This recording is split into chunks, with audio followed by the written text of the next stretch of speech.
This fortress exploded during a siege, but it refused to disappear. On the southern edge of the beautiful Land of Călata, on a rocky cliff above the Yara Valley, stands the remnants of Liteni Fortress.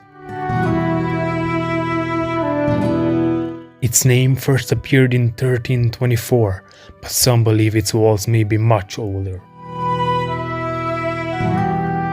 It guarded one of the region's vital salt roads, a prize for kings and voivodes. But power attracts conflict, and in 1562 a siege turned into tragedy.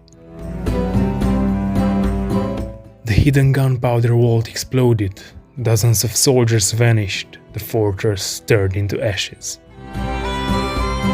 Yet from the ruins it rose again, as Lord János Géczy rebuilt it in 1569.